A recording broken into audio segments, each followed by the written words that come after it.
Okay. Alrighty, so we're recording. Thanks so much, everyone, for coming and joining us on this webinar today.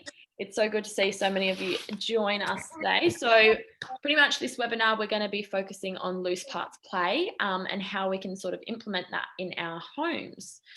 So, let's get the slides working.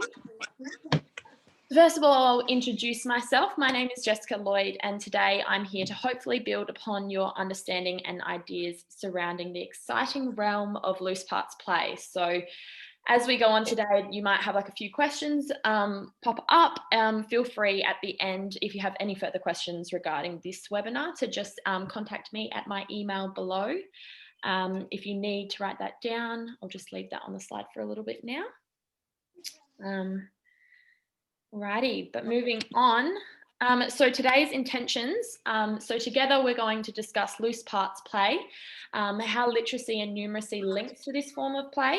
We're going to discuss loose parts in loose parts is a beneficial addition to the household over mass-produced toys. So why we want to kind of encourage this loose parts over just allowing our kids to go off and play with bigger toys.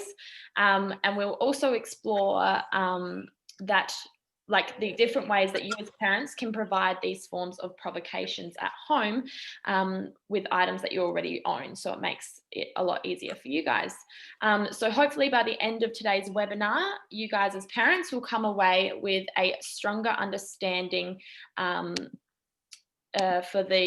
I've changed the slide for loose parts play and its importance. You'll develop confidence in literacy and numeracy and developing that at home, and you'll begin to add to or start to expand on your provocations book. So pretty much we'll go over a couple of examples today that you can kind of add to your little examples, or I don't know, if you want to start a folder at home, you can do that. So pretty much the information today is all presented to you is supported by literature and teachings from the Literacy and Numeracy Birth to 4, EDUC 2421. Alrighty, so we're going to start off today just to kind of explore what knowledge you guys already have surrounding loose parts play. So let's just kind of get a grasp of where everybody's understanding is at with loose parts. So first of all, from your own understanding, how would you describe loose parts play? So is there anyone here that feels confident and wants to maybe answer this? If it's fine if you have really good understanding, or if you're here today to learn more. Does anyone want to answer that? No? I guess just with little bits and pieces, we do a lot of Duplo and things like that. So just the having blocks and things like that. It's kind of just so that they can pick them up individually. I guess, I don't know. Yeah. Yeah, no, that's good. And was there anyone else? Did anyone else? Yeah, I think my understanding is there, knowing that it's obviously a different form of, I guess, stimulating the child's development. And I try and incorporate it every now and again. But yes, obviously it's quite minimum. We do have a lot of just bigger toys that my kids do play with. So yes.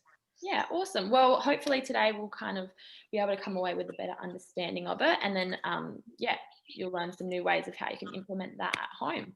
So my second question then is, how many of you are confident in teaching literacy and numeracy within your homes?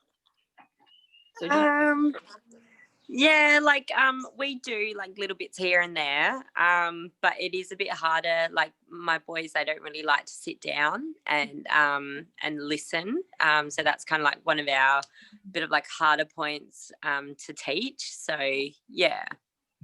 Yeah, no, that's cool. It's also good kind of hearing that that's your sort of that's how you sort of view literacy and numeracy to be taught. So hopefully today we'll kind of be able to come out of it and give you guys a couple of ideas of different ways you can do it so that the child almost doesn't realize that they're learning literacy and numeracy skills. Beautiful. And moving on to our third question. So how many of you would say that you already implement loose parts play within your home? So I feel like a couple of you have kind of touched on already that you do implement it, but would you say that's sort of where it is at the moment, that you do just bring it in a little bit, but you... Yeah, it's probably not as intentional, Yeah. But yes, every now and again, I guess we are. Beautiful. Well, hopefully, yeah, like I said today, we'll come away with some different kind of ideas of how you can do this at home. All right. So moving on. So to answer all your questions, if a few of you are still a little unsure, what is loose parts play? So loose parts are materials that can be moved, carried, combined, redesigned, lined up, taken apart, and put back together again in multiple ways. So another way of sort of elaborating on that is that loose parts and open materials provide opportunities provide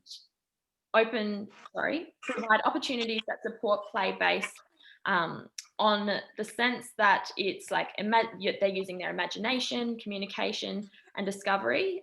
So such play as this facilitates the development of problem-solving skills, builds children's evolving intelligence, and supports each and every child to become deeper thinkers. So that's another great way of sort of, knowing that we're kind of pushing our children to think a little bit more into understanding their worlds around them. Alrighty, so what are provocations and how do they facilitate loose parts?